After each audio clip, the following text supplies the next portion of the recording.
Every system creates its own oppressed, and the oppressed eventually becomes someone else's reckoning.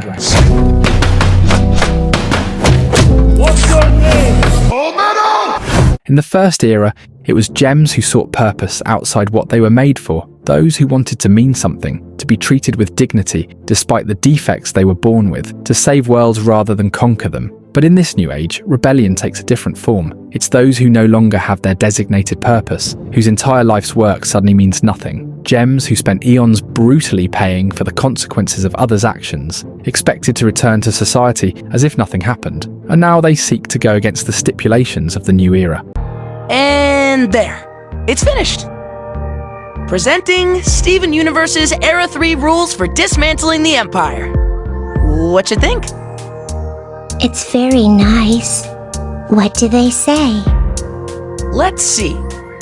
The diamonds no longer have authority, gem colonies are now free independent planets, gems must give up all weapons of war. I've already reached out to Yellow Diamond's colonies and initiated the disarming process. She ordered me to oversee it personally. That's great. But remember, you don't work for her anymore. You can keep helping if you want to, but it's your choice. You're all free now.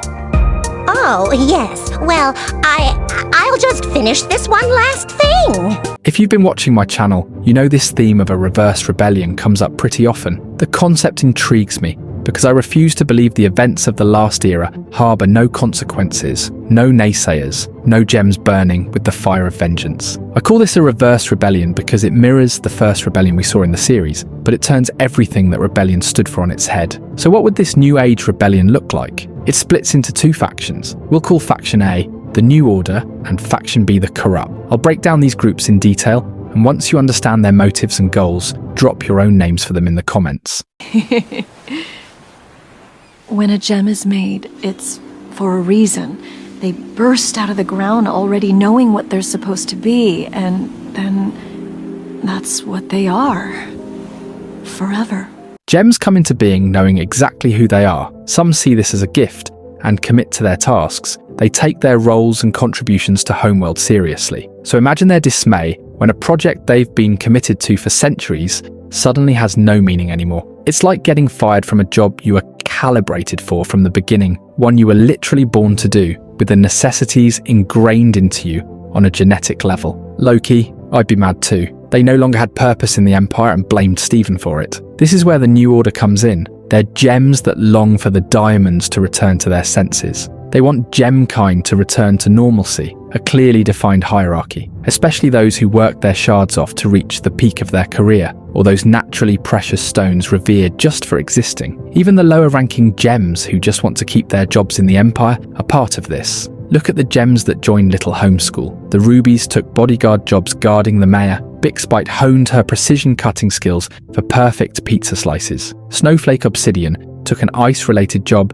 making snow cones. This shows they were still attached to their homeworld jobs, all to Steven's dismay. He wanted them to have an entirely fresh start, with unrelated duties, but as they say, you can't get a leopard to change its spots. Gems are hardwired for specific functions, and being told it doesn't matter anymore isn't the easiest pill to swallow. So who are the potential members? Let's start with Shoulder Lapis. In Why So Blue, we meet two Lapis gems who took Steven's advice of doing whatever they wanted, deciding to continue terraforming because that's what they enjoyed. It's what they were good at. Steven tries to stop them because they were hurting a planet and its inhabitants. But it takes the broken skill set of the OG Lapis to stop them in their tracks. They almost brought out old Lapis there for a sec. We know no one was touching Lapis in her prime. At the episode's end, only Naval Lapis returns to Little Homeschool. I believe she's the only one who had a true change of heart. Shoulder Lapis was clearly just scared of Lapis in that moment, but probably still had a one-track mind on terraforming. Her not showing up to Little Homeschool was the perfect setup for a potential resurface. She could meet up with other gems that share the desire to keep up with their former duties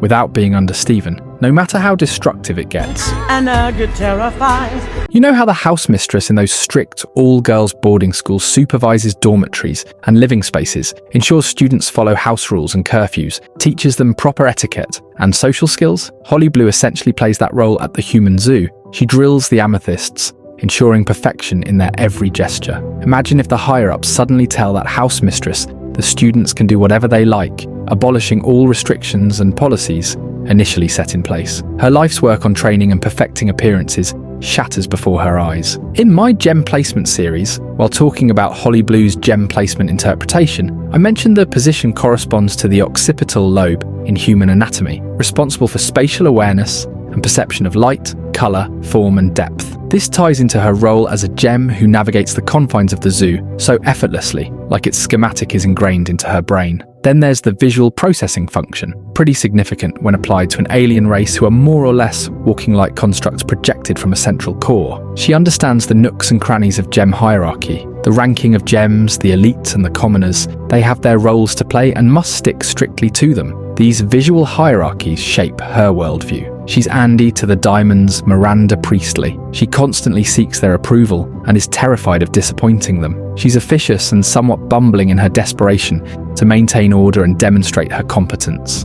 The Diamonds embody that cold, demanding authority that Miranda represents. They expect perfection, have impossibly high standards, and their subordinates live in constant fear of their disapproval. But Holly Blue learned to enjoy this difficulty. She's an adrenaline junkie for meeting those impossibly high standards, which is why while some gems were happy to be relieved of duty, she craved that military order that made her feel like she had a vital role to play in keeping things afloat and pleasing the Diamonds. Stop relaxing and get back to your posts! Oh, how can you stand this total lack of order?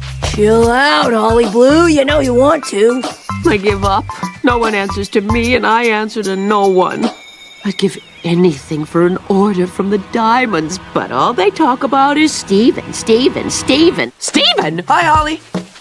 Of course she wants things to return to the old ways. If the Diamonds won't come back to their senses, well, she'd just have to take matters into her own hands. But not alone. Bluebird Azurite debuted in the Steven Universe Future episode, Bluebird. She put on the facade of being reformed to mess with Steven, using his distrust of them to sabotage him. This episode perfectly encapsulates the main talking point of this video, that more gems than you'd expect are unhappy with this seemingly good change. Even more sinisterly, they may be among the reformed gems playing a role until the time to strike approaches. Bluebird is made from Aquamarine and Ruby, who have a potent hatred for Steven. Aquamarine was a high-ranking enforcer tasked with capturing the humans mentioned in Peridot's report and ended up trading them for the bearer of Rose Quartz's gem. Her gripe with Steven lies in the fact that she believes he somehow brainwashed the Diamonds and brought dysfunction to what was once a perfectly ordered system, one in which she conveniently sat closer to the top. I don't blame Eyeball. That gem has been through it. She was one of the few, if not the only gem, that actually witnessed Rose Quartz shatter Pink Diamond,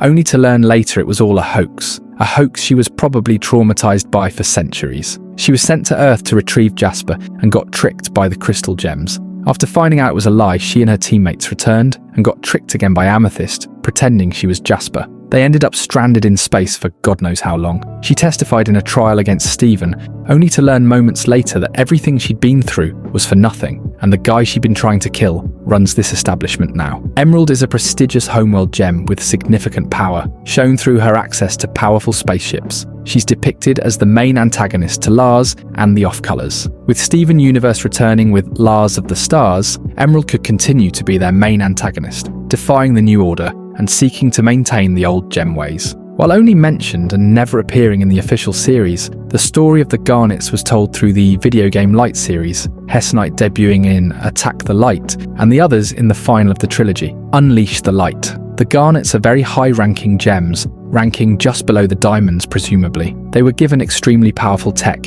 in the form of prisms able to generate powerful light constructs that can form armies of very capable creatures. They were overseers of their own worlds. You could call them mini Diamonds. So of course, when they heard they had to disband, they turned deaf ears. They took matters into their own hands, making it illegal for their subjects to speak of Steven and his frivolous pursuits. In fact, some colonies hadn't even gotten the broadcast of the new era and its stipulations, still believing they serve under the Diamonds. I believe this would be one of the major plot points in Lars of the Stars, Lars and his crew dealing with the activities of these rogue colonies. In my gem placement series, we discussed the symbolism behind Jasper's gemstone, that she's quite literally hard-nosed, which means it's rather difficult to get her to budge from her opinions. Jasper was the prime among the defects her kindergarten produced, and she carried that weight in her identity. She believed she always had to prove herself, to show she was the strongest, to bully before she got bullied. It all made her into Homeworld's hammerhead warrior. She respected the principles of hierarchy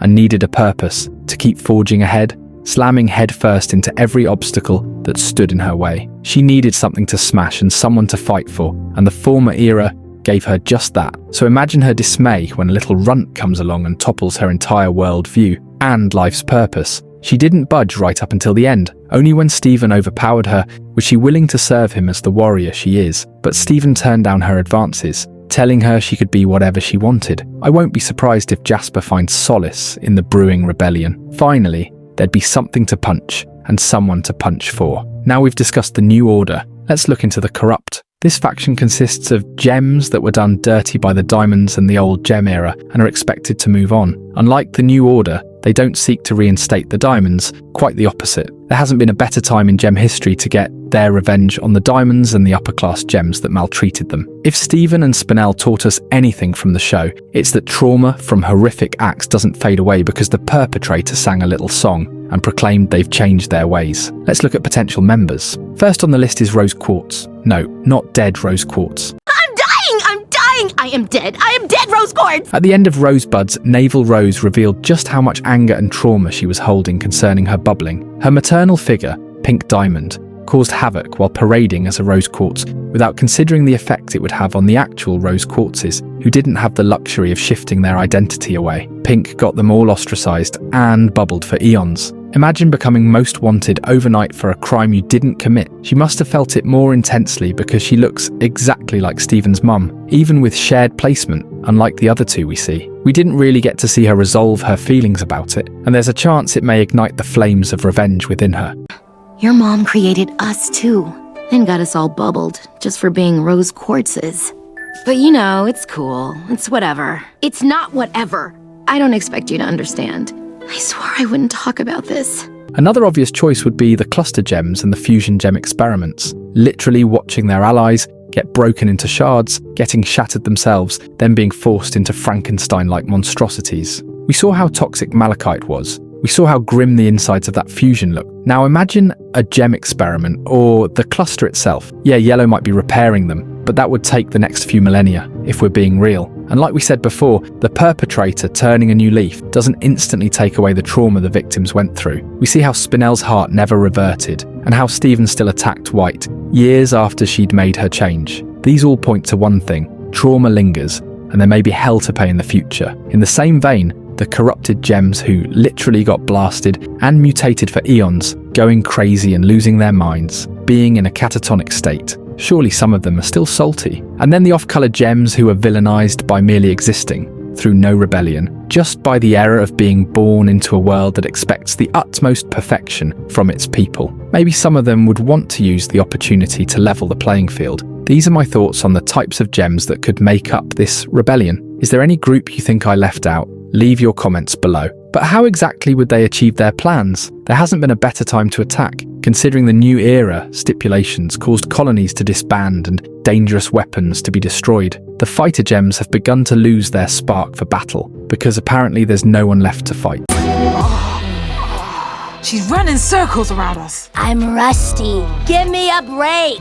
It's like soldiers of war going into retirement for several years, and all of a sudden there's a new threat out of nowhere. In summary, the threat levels of the gems who obey the rules of the new era are pretty low, so the gems of the new rebellion may be able to easily infiltrate and take over. They could infiltrate from within, pretending to have turned a new leaf before striking much like Bluebird Azurite did, because their security checks aren't exactly the greatest. They literally let anyone in, including gems that were once after their lives. There's no way that could possibly go wrong, right? To make things worse, White Diamond is literally giving gems a free pass into her mind to use her body to convey theirs. I foresee someone using this for an ulterior motive, perhaps hijacking her body to achieve their schemes. The new rebellion could harbour some very capable gems, perhaps some sapphires seeing the different ways their plans could go, lapises, jaspers, the list goes on. We've seen just how powerful fusions could get, their sheer size and the manifestation of new abilities. Malachite alone gave the gems a run for their money. Imagine what 4 Malachites would do,